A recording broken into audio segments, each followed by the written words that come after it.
Dana and Sunny set new boundaries. Tane's delayed release comes at a painful cost. Eden finds Remi's aphasia book.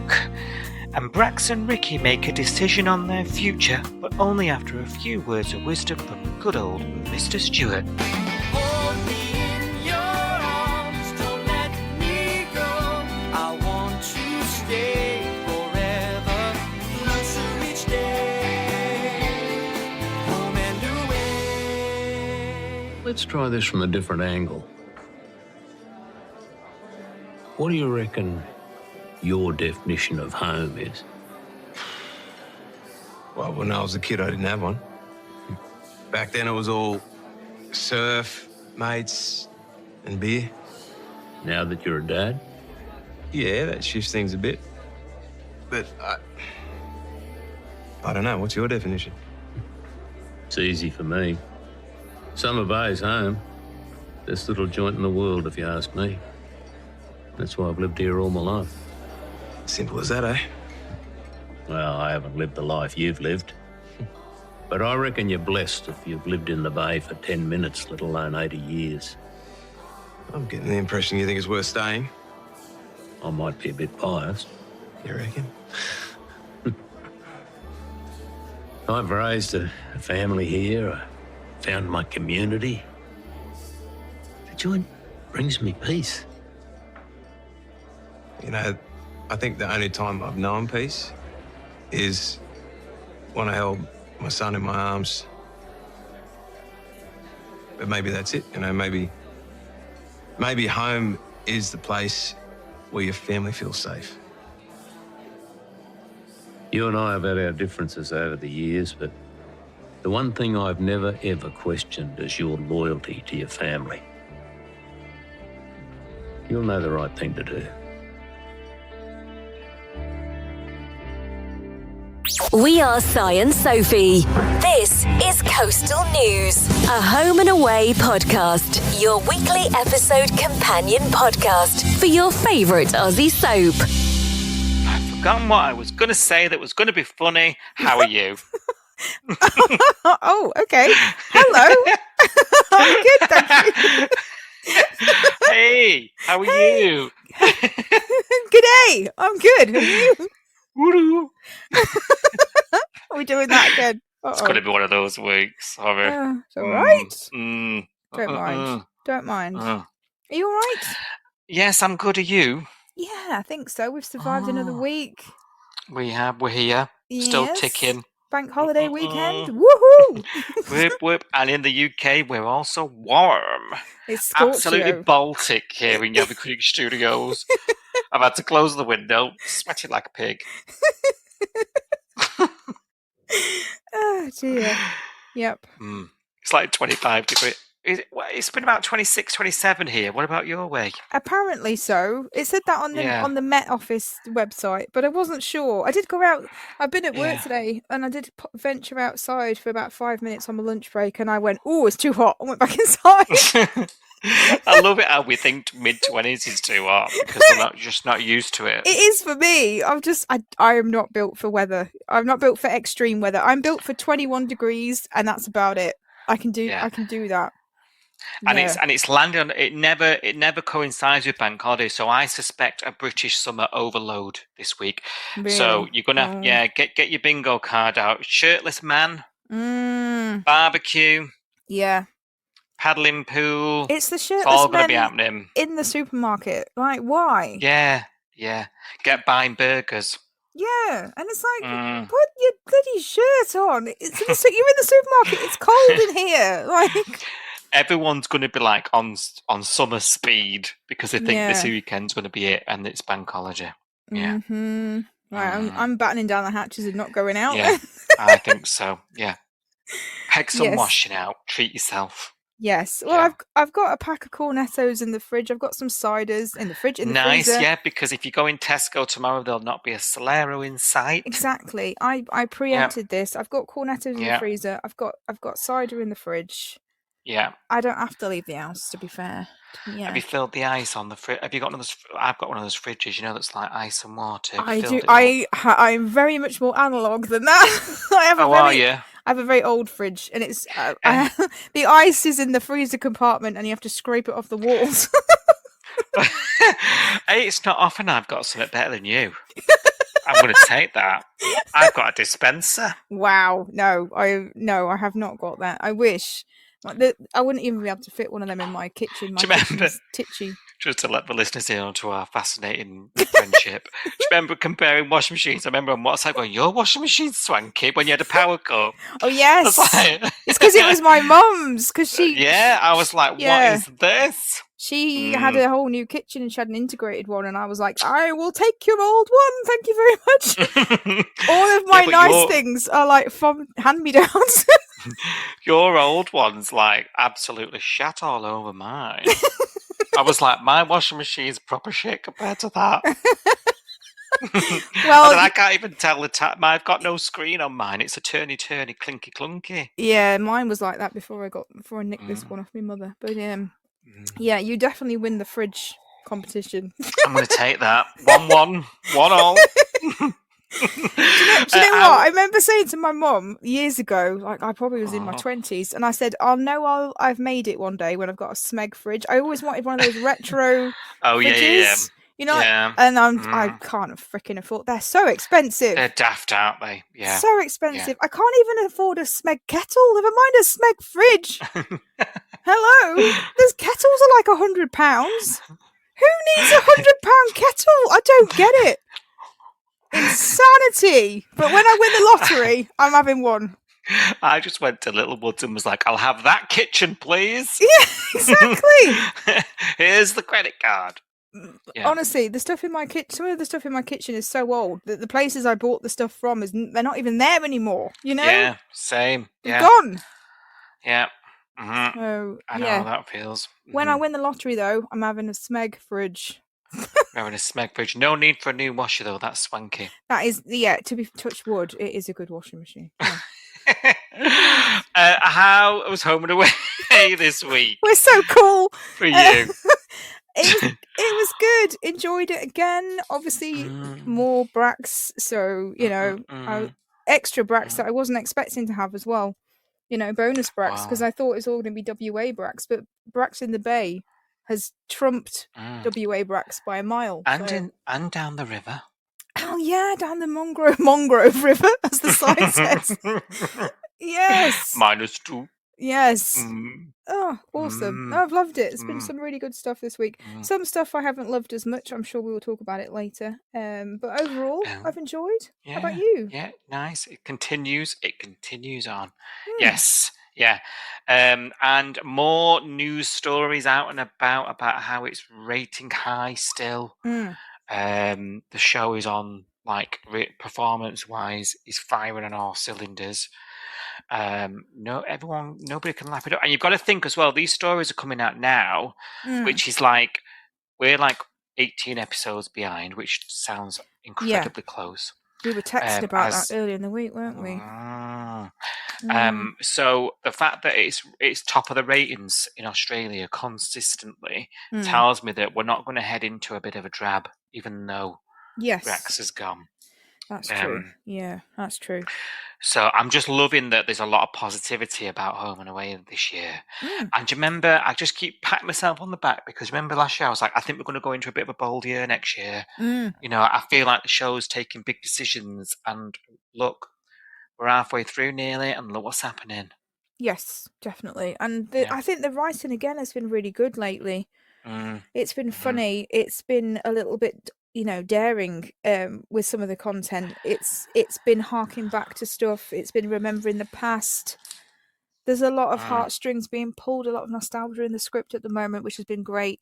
Everyone's lapping it up all over the social media. So there's a lot to engage with. I agree. Come home to the bay, as they say. And we have the shows on cloud, you know, up there, and we've also been enjoying, like, the fruits of that as well. It's got to be said, you know, we're getting a lot of conversation, we're getting a lot of engagement, we're getting a lot of listeners, and you know, it is all cyclical, isn't it? And people want to talk about it, and this, I guess, we're the place to go. I guess. But there's something that I forgot to mention a couple of weeks ago that, just being the humble self that I am, is that for the first time, I mean, we've come pretty close to this in the history, but for the first time ever, we became a chart-topping podcast. What? Sophie, and we forgot to mention it, didn't we? Oh, yeah. In New Zealand. I remember you telling me. For an absolute snippet of time, we were number one TV review podcast in New Zealand. That's crazy. Which is nuts. So thank you. It's not all based on listeners. They do some weird algorithm. Who knows how they make it, but it's really good exposure for us. It shows that people are engaging with us. And New Zealand are, again, I think they're a couple of weeks behind Oz. I think they've got a bit of a buffer. Okay. But they, so they're sort of midway between us and Australia, pace-wise. So I guess listening to us a couple of weeks behind isn't too dreadful, is it? No, because they can just listen to our pod from 2 weeks ago, can't they? Yeah, which isn't too bad, to be fair. Yeah. And we're creeping up on you. So that's interesting. Yeah. Yeah, so thank you again for all your continued support, because the show's experiencing it, and so are we, let's face it. Yeah. You know. Right, should we talk about this week's home and away? Go on then. Right, so Dana and Sonny are super busy with physio this week. Super busy, so Harper's kind of getting in the way a bit, I must say. Dana does do her best to get rid of her. Good on her, very big efforts. Now, I want to talk to you about this. I'm feeling super attachment. Dare I even say smothering of Sonny here? Yes. And it's gone less horny, more I can't live without you, I don't want to lose you, you're very precious, can't have any waking minute without you type. And I was like, Dana, dial it back a bit, girl. And I don't know how you felt. I definitely was like, this needs to stop. Sonny definitely felt that as well. Comes up with this big plan about Remi helping him instead. She sees right through it, of course. And he's trying to tell her she's free. Go and do what you need to do. It's not all about me. You've got a life as well. Ultimately, thank God this doesn't rumble on, because I was thinking, I can't do this. No. Ultimately, they do end up in a good middle ground where she is then able to go and do a shift at work. And she even blows off her nephew, which looks like a grown man in that pram these days, to do an air quote physio. Did we expect this of Dana, do you think? I didn't expect her to be so clingy this week, I'll be honest. I couldn't work out whether she was clingy or horny. I just couldn't work it out. Whether she was like, okay, everything's working, so let's take advantage of that, and, I don't know. Or whether it was, I just can't be away from you, because was it like more, was it clinginess? Was it controlling? Was it like, I don't know. I still don't really understand what the motivation was behind the smothering, as you put it. I'm not sure. It's a bit weird. It was, and I felt like we didn't need it. No. I felt like, oh God, we're putting another obstacle in the way of Sonny and her sort of getting back to some normality. Harper ended up feeling like a spare part when she needed a sister. Yeah. And I when you consider how on Tane's side Dana was, she's been quite absent from Tane's whole debacle. That's true. Yeah. I thought she'd have had more to say about it. To be honest, if she had, I think I would have got annoyed, because I think Tane's got enough women running around after him this week. Well, there we go. I do agree. But she has got a sister and a nephew who is wholly affected by the whole thing. Yeah, true. And I mean, fair play to her. She got her rocks off, and it was hard bloody going getting there, weren't it? But yeah, and it sounds like it was hard work doing it as well. Yeah, but like, is it? Maybe it's just me in my old age. I was thinking, you've done it now. Go and see your sister. Yeah, is it one of those things where, you know, when you have like a scoop of ice cream and you can't stop at one scoop, you need two, Mm, and then you've had two, and then you want a third one? Is it like is it like that? I don't know. maybe Anna Flake to finish it off. Because it might have been Mm, you might have been on a diet, you know, and not had ice cream for a while. So mm, I don't mm, know. Was it that? mm. But what then happened was they sort of agreed that Remi spoke to him. She Mm. went on a walk with Eden. They all agreed that it was all a bit daft. And then when they agreed that Dana was going to do her own thing a bit more, and Remi was going to look after him a bit, they then go, right, let's spend some time together and go out for dinner together. I'm thinking, what? Yeah. Yeah, it was a bit all over the place, wasn't it? What was the point? Yeah. I don't know. Yeah, we've had a bit of a zigzag timeline this week. I think I understand Sunny's point of view though. I think he was feeling a bit smothered. Like she was there, you know, they don't live together and he's living under a roof with a lot of other people and it's not a big house, let's face it, to have all those people. Yeah. You know, Eden, Cash, Sunny, Dana and Remi in the 2-bedroom house with one, you know, living room, kitchen, open plan thing. It's a lot of people and it's Sonny hasn't had. I don't know whether he's one of those people that just after he's been around someone for a while, he just needs a bit of me time to decompress, or just wants to go for a poo, you know, and doesn't want his girlfriends talking to him through the door while he's doing it. I don't know. I don't know. Yeah. No. Yeah. The guy. Yeah. The guy wants. He's realised he's got his nether regions back. The guy wants to have a play on his own. Do you think that's what it was? Yeah. Yeah. Just okay. Yeah. That works with her, but what can I do myself? Yeah. Yeah. Yeah. Yeah. I don't blame him. I don't blame him. Yeah. Now, elsewhere, Harper's telling Maz and Leah about the developments in Tane's case in the Bay. And even Mac is dancing around the lounge at him and getting released. You know, everyone's happy, aren't they? Happy as Larry that he's getting released. This new evidence has come to light. You know, this bloody video footage that we can talk about till we're blue in the face.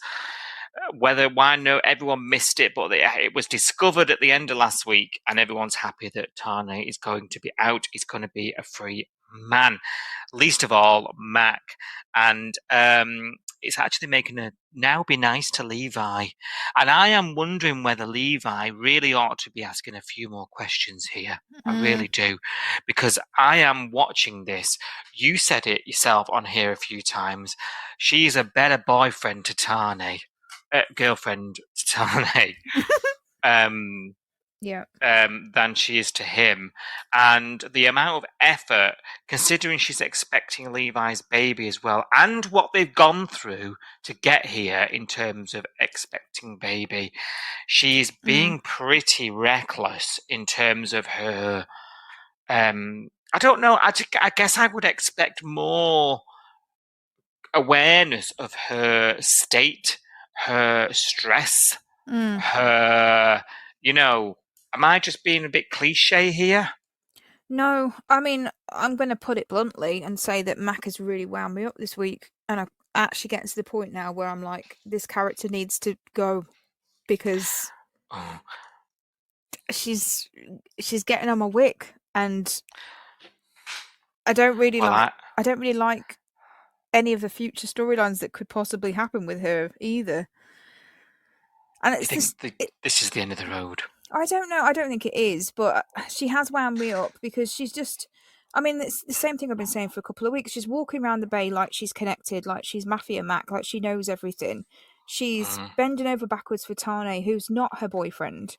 She was absolutely obnoxious and unbearable when she was trying to get pregnant and couldn't get pregnant, and she was crying all the time and like, why can't I have a baby? Like, she almost got to the point where her and Levi split up. Like, she ran off to Dean's. It almost got to the point where they weren't going to be a couple anymore because she couldn't have a baby with him. And that's, you know, apparently all she cared about and all she wanted and blah, blah, blah. She's had this miracle pregnancy. She hasn't got pregnant by IVF. She's managed to get pregnant naturally. yes, we've managed to get to the point where we've got the scan, and we're managing to tell people that we're pregnant, and we were keeping it quiet this time just in case, and blah, blah, blah. But she's just doesn't seem to be acting to me like someone who has finally got the one thing in her life that she's always wanted, apparently, even though I don't really believe that. But anyway, she's finally got the baby. She's finally got the pregnancy. She's not taking it seriously. She's not taking her health seriously. She's had a miscarriage already. She knows what that's like. And yet, like you say, she's stressing herself out. She's running up to the hospital. She's running here and there and everywhere. She's getting stressed with the people. She's taking it out on Cash and David and everyone else. And I'm like, I'm almost sort of thinking, who are you going to blame, Mac? Who are you going to put the blame on when you have a miscarriage because you've stressed yourself out so much because you're not supposed to be taking on all of this drama? And let's be honest, Tane doesn't need her to do all this. No. He doesn't need it. He's got Harper. He's got Joe. He's got Cash. He doesn't need Mac. She could take a step back. We don't need her to be this involved. Yeah. That's what makes it even worse, is that it's unnecessary. Yeah. It's unnecessary. And I'm a little annoyed that Levi isn't checking her on it as much. Well, he tried to, but she bit his head off. She was like, oh, well, I was waiting to see when you'd bring up that. When he said something like, shouldn't you go home because, like, you're pregnant. Remember, you're pregnant and, like, you've lost a baby before and blah, blah, blah. Exactly. And in Levi's shoes, I'd be saying to her, why has this man got a hold on you? Yeah. Yeah. And why are you willing to risk it all for him? Like, she was absolutely evil when she was going through those trigger injections and all of that. She went through hell trying to get pregnant. She's finally pregnant, and now she's just like all about Tane. And when you consider what has happened for them two to get together as well, like Levi gave up his entire life. Yeah. That gorgeous house. He wasn't even sure he wanted kids. Do you remember? No, he wasn't sure he wanted kids. He had a wife her life's been ruined as a result of it. And then she gets here and she's absolutely obsessed with this friend that we all know is the one that got away. And I think that's what's grating on me a little bit, is that actually the pig that Levi is at the beginning for doing all this, like he's the writing's done a number on us, let's face it. And what he gave up and sacrificed and caused on was it Imogen? Imogen, yeah.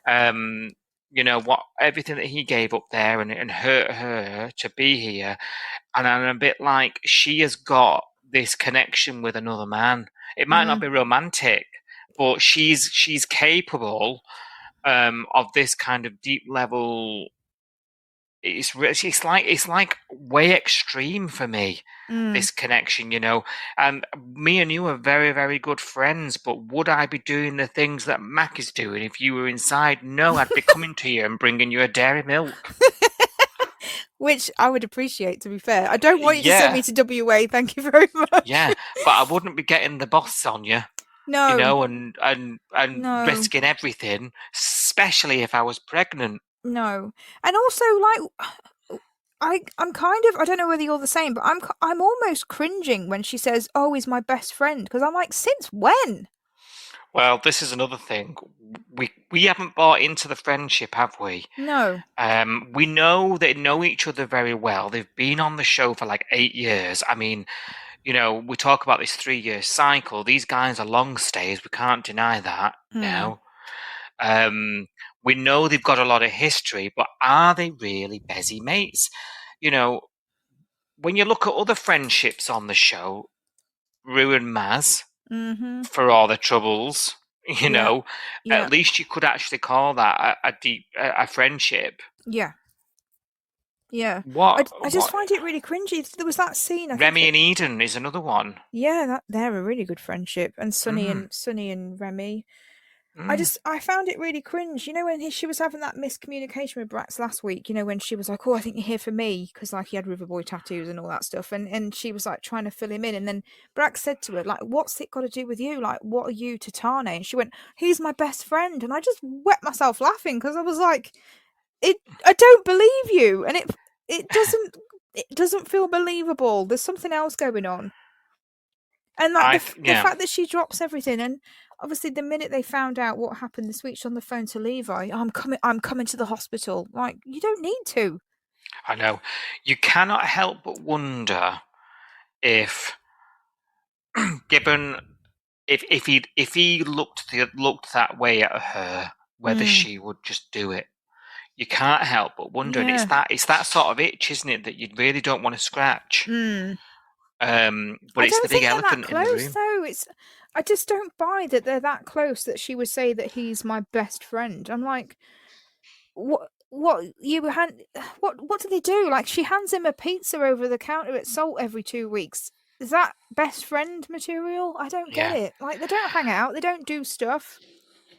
When you think as well, like, Joe is the partner. I mean, obviously she told him to do 012121. And now she's regretted it. But like she's actually his partner. They're supposed to be madly in love. None of us are buying it. Blah blah blah blah blah. But like, it's Mac that's spearheading the whole sort of anti-prison thing. Joe sort of looks a bit sidelined by it, and that just makes it even more obvious. It does, yeah. Because if your own girlfriend is doing less than Mac, you know what I mean? I mean, she went to WA, but I mean, I think Mac would have been there if she could. Yeah, I think she would have run away with him if she wasn't pregnant and wasn't with Levi. She'd have been, let's go on the run. I'm really torn here with her because she's one of my favourites. I think Emily does a fantastic job. I'm just wondering what on earth's going on with this Tane crap. I don't know. And honestly, it's getting to the point now where I'm like, I'm trying to think about Mac in the next year or so. You know, what's going to happen to this character? Thinking ahead. There's loads of potentials with the baby. Obviously, she could stress herself out so much now because he's going into organ failure, whatever we'll talk about. So she could stress herself out so much that she does compromise her and her baby's health, and that could be the way out of this storyline. I don't know. Or we get to the point where she has got a baby, and then what happens to her? Like, what is Mac with a baby? You know, I'm struggling to see her character as a mum, you know. Yeah, same. She's power woman. Yeah. You know, and Levi runs the ED, so he's going to be on call constantly. She's going to be at home with the baby. She's not going to be happy with that. Because she's not. I mean, look at what she's doing right now. She has to be in the middle of all the drama. Like, anything that happens, Mac has to be in the middle of it. She has to be involved. She's not going to want her feet up at home with the baby while everyone else is at work and doing life. Yeah. I just can't picture it. So it's almost getting to the point now where I'm just like, what else can we do with her? We've painted her into this corner. She's become so unbearable during this storyline that I don't even like seeing her on screen anymore. Is it going to get to the point where we're glad that she's going? You know, we're glad that they've had the baby and then they've decided to move near Levi's parents or whatever. I don't know. Are we being geared up? I hope not. I hope not, because she is a favourite character of mine, and I think I'm holding out hope that this can be undone. Do you reckon? Yeah. I know what you mean, though, that like, because of the way everything's been lately, and it's all been a bit nuts, got to admit, that like thinking about what the future looks like is quite a task at the moment. I do hear you, and I think I'll sit on that for a week. I don't think it's going to be soon. But am I being naive? I don't know. Or am I just not seeing something? You know, because I'm so frustrated with her right now. I don't like the Mafia Mac. We know when she walked into the lift at the hospital, because Levi had managed to talk her around and say, "You're not needed here. He's in surgery or whatever. Like, you're not helping," basically, was what he was saying. And all you're doing is stressing yourself out, which is not good for you. You're in your first trimester of pregnancy. You need to put yourself first. You need to put the baby first and go home. And she got into the lift And she was all the way to the lift. She was just like, you shouldn't have been in prison in the first place. And this wouldn't have happened if blah, blah, blah. And it's all that shoulda, woulda, coulda stuff that really annoys me. And then she got in the lift and she leant against the wall, and her face, I had to look away because I was like, you're doing my bloody head in. Sure, but Emily plays it so well. She does. But I know what you mean. It's infuriating beyond belief. She's so obnoxious with it. I'm just like, oh. Yeah. I did scream. I literally screamed at the TV. I was like, oh, rock off. I actually texted you because I watched the episode before you, and I was like, I actually used the F word. And listeners will know I never use that. Of course. But for me, what finished me off, we'll have to talk about my storyline because we're referring to it now, so I'll summarise it in a moment. But it's when she went to ICPD. Oh yeah, because that's where she gets in the lift, doesn't she? She must get in the car, go straight to Yabby Creek, and she goes to YCPD and just lets rip.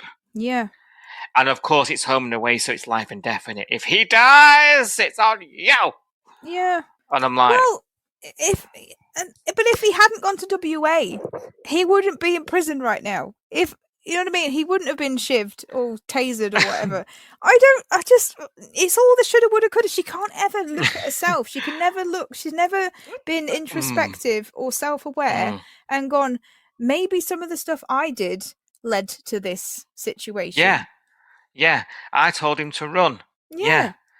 Whereas now, if he'd have stayed and faced it, and this all, I suppose you could argue Brax wouldn't have been there, and then nobody else would have thought about this camera. So therefore, he would have been inside forevermore. Who knows? But you don't know. And maybe she made it worse. Maybe she escalated the problem because I don't know. I just feel like there's so many. It's a sliding doors thing, isn't it? There's so many variables with this storyline. You don't know what would have happened if things have been done differently. But she's so sure that it's so and so's fault, and she's so sure that everyone else is wrong and everyone else is to blame, and she's blameless. And that whole thing with Cash, where she's just like, "Well, I'm a good friend to Tane. I can't say the same for you." And I'm like, he put 40k down that he's now lost because of you. Nobody's mentioning this. I think he should be invoicing her, actually. I'd be absolutely fuming because let's face it, that 40k has either come from his trust fund because his parents died, or his trust fund from Felicity's death. Because she left him the half a salt, didn't she? Yeah, and he sold it. He sold it. So this money that he's put down for Tane's it's his savings. And it's come from him losing his entire family. And now he's lost the money as well. Anyway. Well, let's talk about it. So, long story short, the footage is legit. It's not AI. Sarge has had it confirmed. Kerry did plant drugs. So, this is what we're talking about, isn't it? And Tane can be released, but it's going to be the next day. Joe's eager as a beaver this week, isn't she, to get him home? Because you'll remember, she's told him, can't do this, we're over. 24 hours before he's getting out. Fucking idiot. He wasn't even sentenced, and she bailed on him. No. Yeah, I'm sorry, I can't come here once a week on a picnic bench and get searched. Well... I'm sorry, I'm just going to leave this train on your face.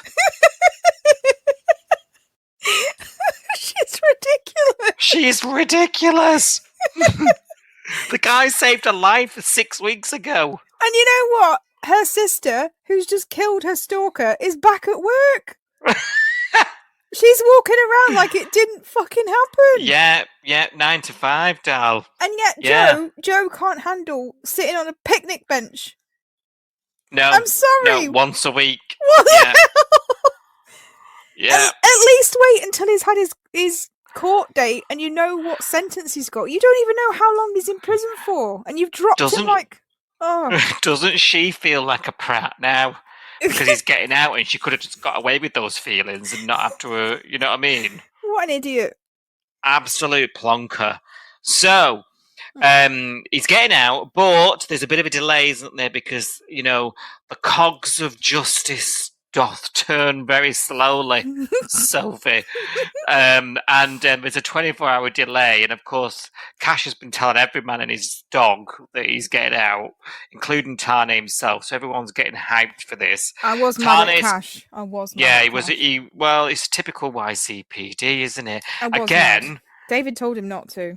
Another week where David's not really very YCPD. He needs to get in line and get badder. Do you know what I mean? He needs to get worse at his job.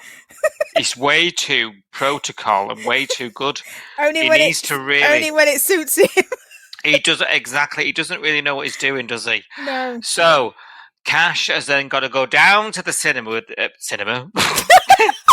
Prison. Where did cinema come from? Are you back in Cineworld, Hollywood Bowl with Jafar? Yeah, I think I am. One game, not two, Jafar. You've got PTSD, Joel. I'm diagnosing you now. Yeah. Down the prison, not the cinema, the prison. It's because it looks like West Side Story or something in that prison yard. It's hilarious. Oh, God. Simon's got to stay another night. Now, during this night, this is very crucial to the plot, because during this night, there's a riot with that. It's all very Prison Break, isn't it? And there's a taser, there's a fight, there's a screw getting cornered. Tane then decides he can take on all 8 men. I'm very disappointed because I wanted a Tane high kick. Oh. I wanted a martial arts.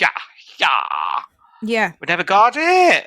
What? No, we didn't. He just walked up to them and then got tased in the neck, didn't he? Yeah. Tased, battered, bruised. Kidneys could be failing. Brain's definitely gone.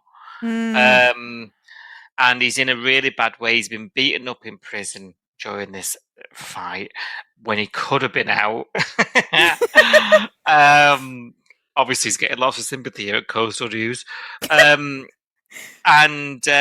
he ends up in hospital, doesn't he? And then this is when the Mac's running there and taking over, and you did this, you did that. And Joe really is like, absolutely frantic. She's being there, and she's like, oh my God. She's like in his face, and she's like, his obs are dropping, let me intervene. And Levi's like, get out of the way, stop going on the computer and looking at his results. It's all a bit much when she literally said to him, we're done. I can't do this. 24 hours ago. Yeah. So, did you see this last twist in the Tane story coming? Is this been a bit of a shock to you? I didn't expect it to go this far. I did think, because this Knox guy last week, obviously he had a name, he had lines. We were told, stay away from him, he's a bad, bad, bad man. That all kind of pricked my soap fan ears, because I was like, oh, we're being told this for a reason. He's got a name, he's got lines, he's a bad man, blah, blah, blah. And obviously, I think this week when Cash was talking to Tane and he was like, I'm coming back for you tomorrow. And the guards that Tane's kind of pally with was like, keep this to yourself, because if your roommates or your cellmates find out that you're walking soon, that could cause you a problem, because they're all going to get jealous and, Yeah. So I was kind of thinking something's going to happen, but I wasn't expecting makeshift taser. And I also wasn't expecting how it went down. From the mechanics bay. Yeah, I knew this Knox guy had got an eye on Tane, because this guy is clearly in prison for I think he's a lifer, isn't he? He looks like a lifer. He looks like he's in there for probably murder or whatever. He doesn't look like he's the kind of guy who's ever going to get let out of prison. He's in there for life. He's bored. He's looking for some trouble, and he'd already been in solitary, hadn't he? Yeah. So we know he's trouble. He was riled up and coming back from solitary. So I knew that he was a problem. I knew that he got his eyes on Tane, and Tane's trying to keep his head down, and that's kind of like a red flag to that kind of guy. They go for the ones that are trying to keep themselves to themselves, because they want the drama, don't they? So I knew something was going to happen, but I did not expect the way it went down. I did not expect Tane to jump in and save a screw, as they say, and risk it all, knowing that he was coming out the next day or the next couple of days. He could have walked away. But then that's not Tane. He is the guy that would jump in a fight to help someone else. He is the guy that would put his life on the line for he's a bit thick. Yeah, do you reckon? Even though he knows he's getting out tomorrow, would he not have just thought, I'll sit this one out? I do think that he's a little bit dumb. Yeah, I'm sorry. No, you don't apologise to me. I think he's a little bit dumb, and I think he almost thinks because he owns a gym, and because he's got muscles for days. He does think that he can outfight 9 prisoners. You know, he's got this odd confidence.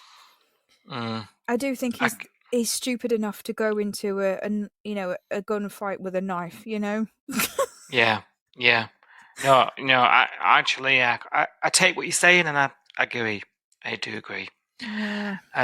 Didn't expect it, but I'm not surprised. Is what I'm saying. Yeah, that's a good way to summarise it, because I was thinking no one in their right mind would get involved in that. They're outnumbered. However, what you're saying is he's not in his right mind, and that's probably true. We've had very interesting storylines this week with the Brax and Tane thing, because obviously they've crossed paths because they've both been innocent of a crime they've been, sent to prison for. They've both ran away from their ultimate judgment. Brax went on the run after escaping prison. Tane went on the run before going to prison, blah, blah, blah.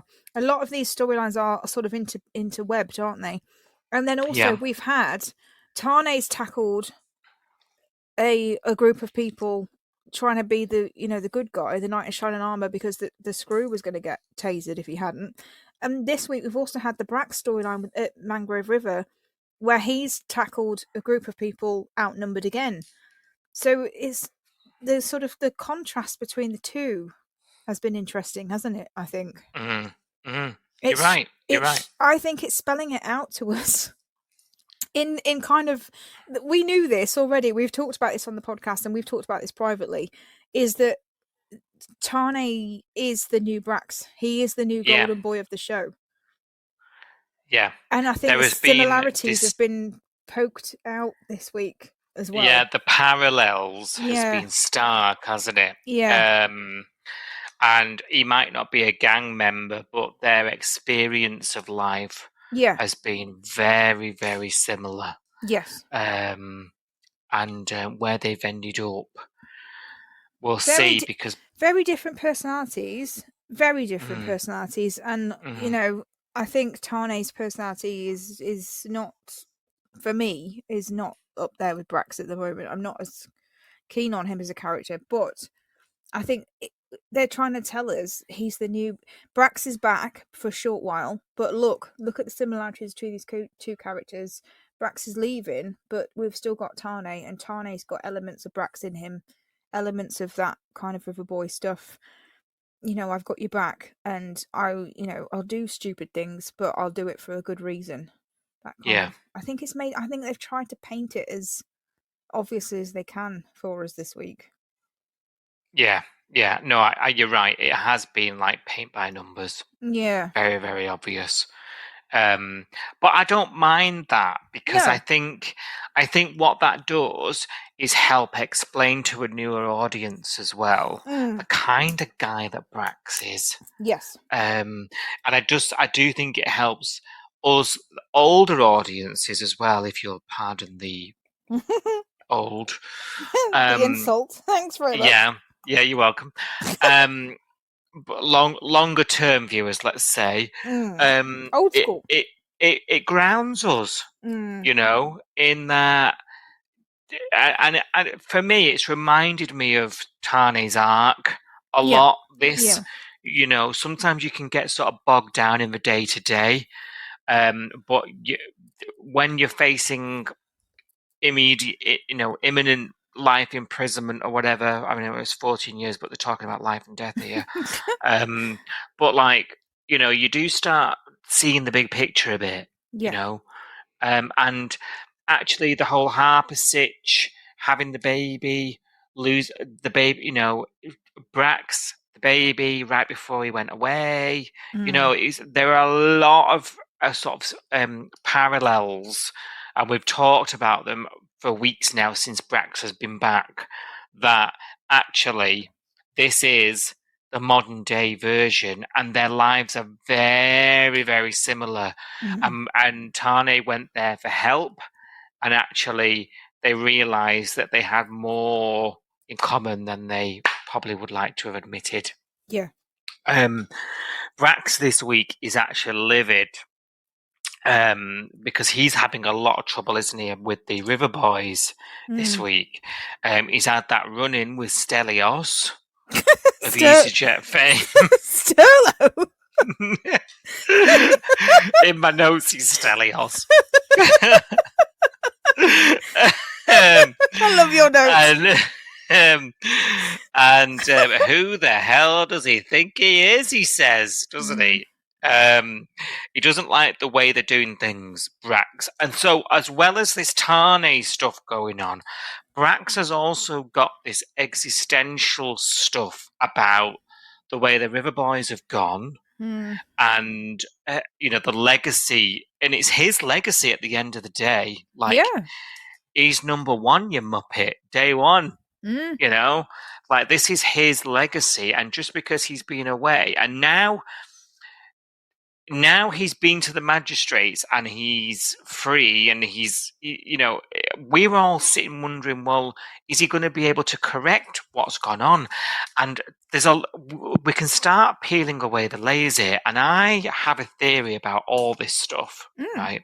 Okay. And this stuff is completely deliberate, because what has happened in recent times when we've had these iterations of River Boys come and go, it's weird, isn't it? Because the argument, there's always two arguments to the Braxtons and the River Boys, and it's thugs ruin the show, blah blah blah, violence, gangs, blah.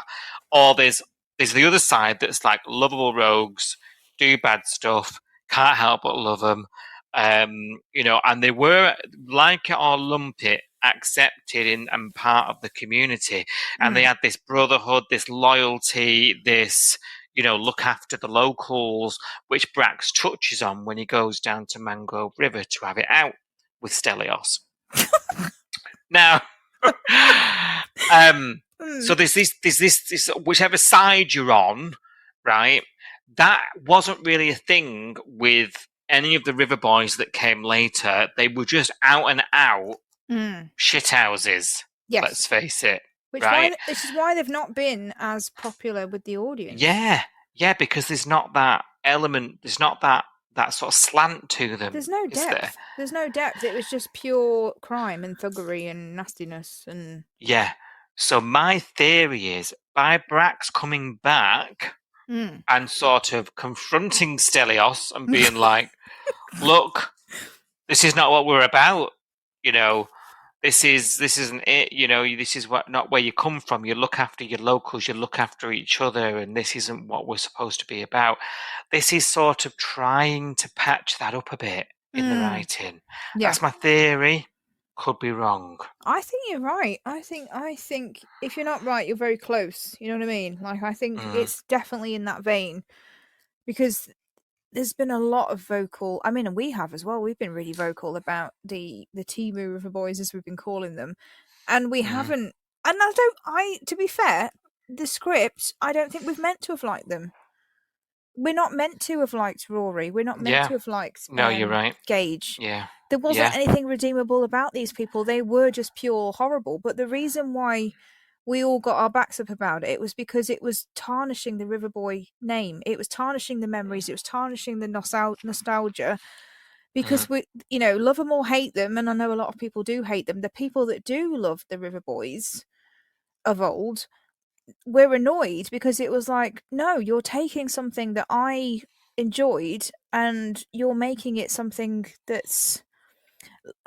When the people that didn't like the River Boys, it was the newer ones were exactly how they would criticize the Brax era of River Boy. Yeah. They're just thugs. They're just awful. They're just crime. They're just blah, blah, blah, blah, blah.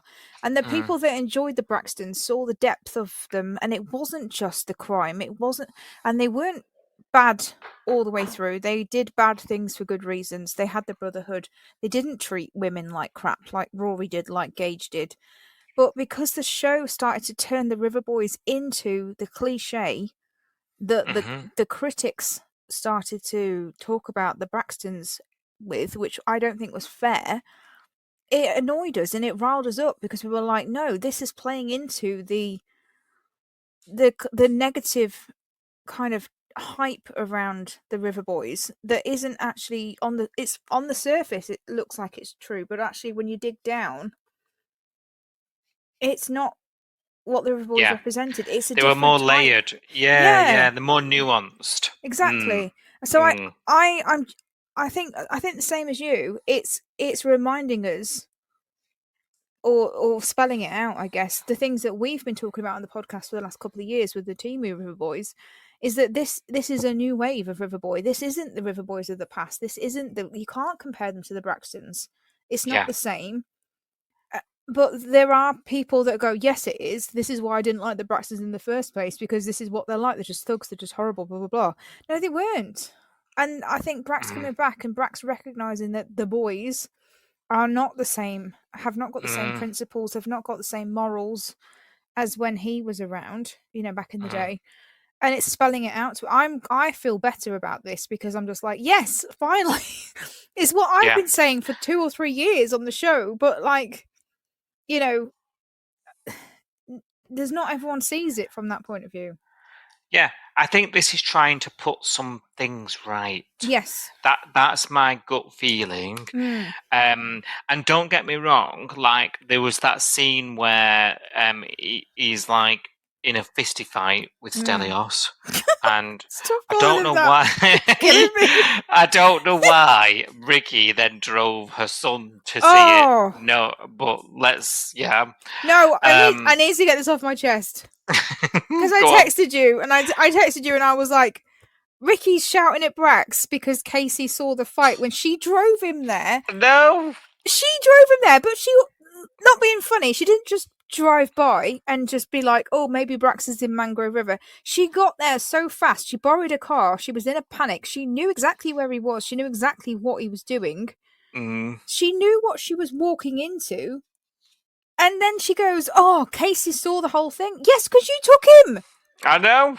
You stupid cow. You literally parked the car down. And you can't pretend you didn't know because you got there lightning fast because you knew.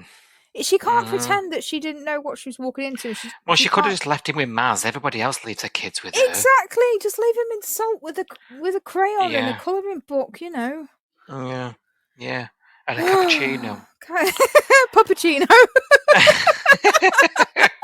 Yeah, that was stupid. But what that told us was, whatever you think, Brax is still capable. He can slip into the old ways. Like it gave us a little bit of something, of the old days. But it was all in the greater good. It was all to sort of restore the greater good. And I think that's the lesson we're supposed to take from this. This was an entire exercise on fixing the River Boy image. Yes. In my opinion. Yeah. And then obviously he's off. He's got a decision to make then as Brax, hasn't he? Is this, and she's in his ear.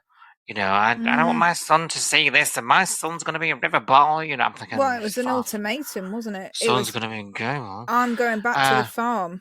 What are you doing? Yeah. Well, we're off. Like, if we stay here, it's going to be trouble. I mean, yeah, it is because it's a soap. It's Summer Bay.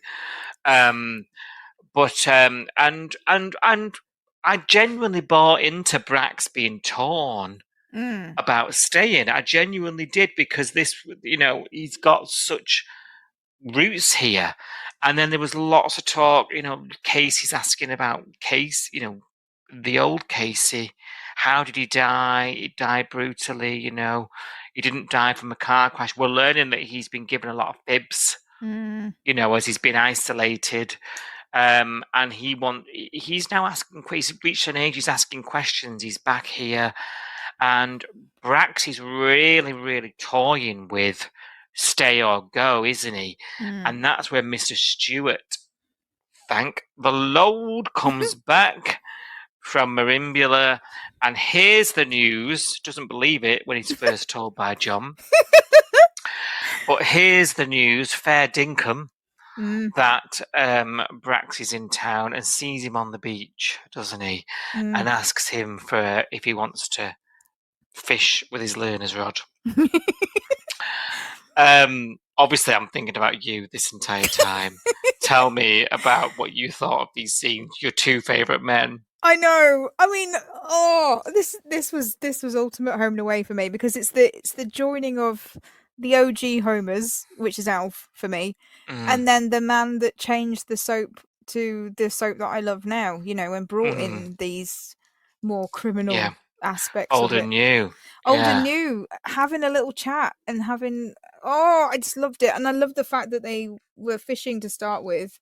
And then when actually this conversation would be better had over a beer, I was like, yes, this has made my day. I'd had a really bad day at work as well when this was aired, so this was really necessary for my mood. It almost hinged on how well my day was going at this point. So I really enjoyed this. Like I say, it's just bringing those two different worlds of home and away together, and saying these two worlds can coexist. And just hearing Mr. Stewart, the same old cliches that he always comes out with. I've been here for 80 years. I've never moved away. This is my home. I think it's the best place you can be. Best place to raise a family. I mean, I think he's looking through rose-tinted glasses, because the amount of deaths per capita in this small coastal town and the amount of crime and all that stuff is insane. But overall, it's just like, this is meant to be a nice coastal town. I think the fourth wall was broken in this scene. It did feel like that. Yeah. And this was Mr. Stewart, this was Ray saying, best flaming place in the world, you can't beat it. This conversation of what does home mean to you? Really and to Mr. Stewart, it was home is this town. This is all the world I need. And I think that as the audience just brought us right back to earth from all the crap and all the nonsense that we've just watched all week, and it just made us realize how much history there is and nostalgia. And also this conversation is important because it makes Brax decide that he doesn't need to be there to feel home. He is, just needs to be where his family's safe, and that makes him make the decision that he needs to leave with his family back to WA. I actually think there was part of that conversation where we're talking about Brax fixing the Riverboy image. I think it fixes Mr. Stewart's image as well. Loads of people talk about Ray, being unhappy about the River Boys taking over the show, and the press picked up on this story 15 years ago about him storming upstairs and saying this and kicking off, and whether it's true or not, and all this malarkey. And there was a really, really funny line that I thought was addressing that, if you were to read between the lines, allegedly. And it was like, me and you haven't seen eye to eye all the time, but I cannot doubt your loyalty to your family. And I think that's a soap.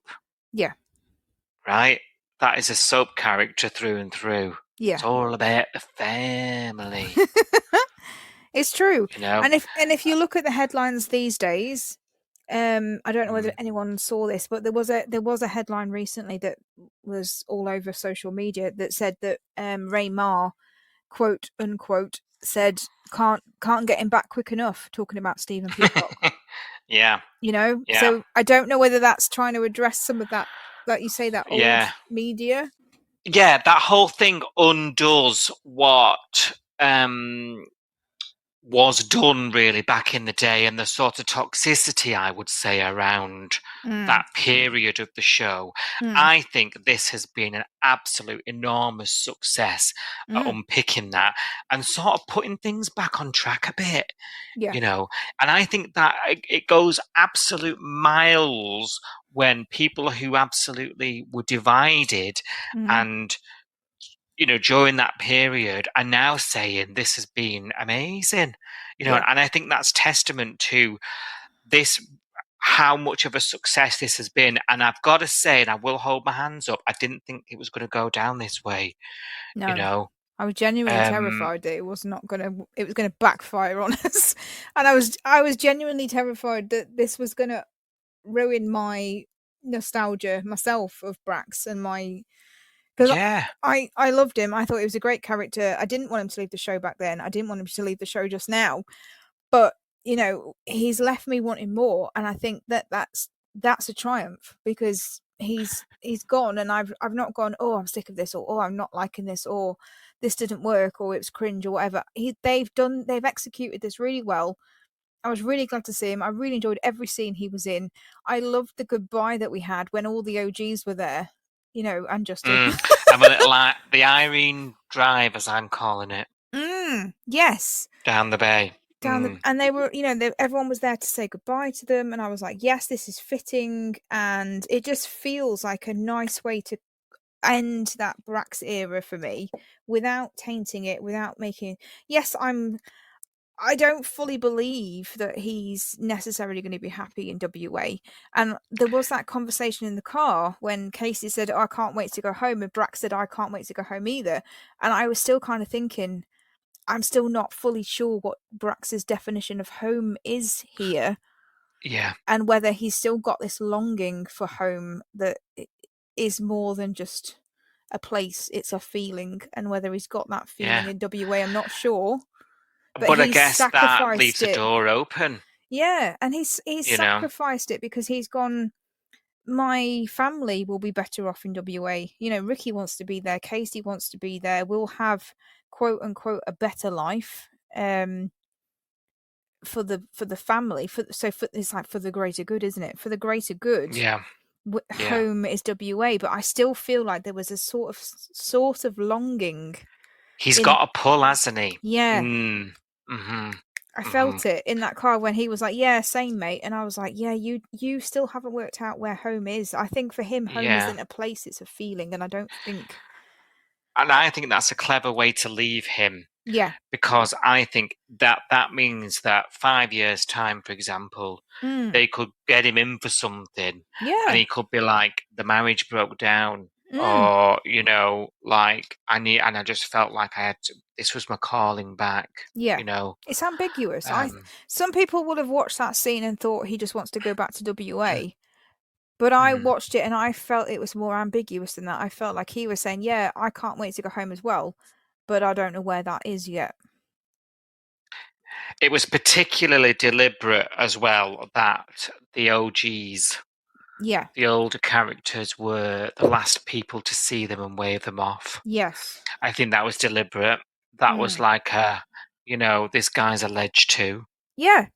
You know. Yeah. Yeah. It was because I think it was the meeting of the old and the new homers, wasn't it? Yeah, yeah. But I would argue that because even Alf mentioned something about his old age. Yes.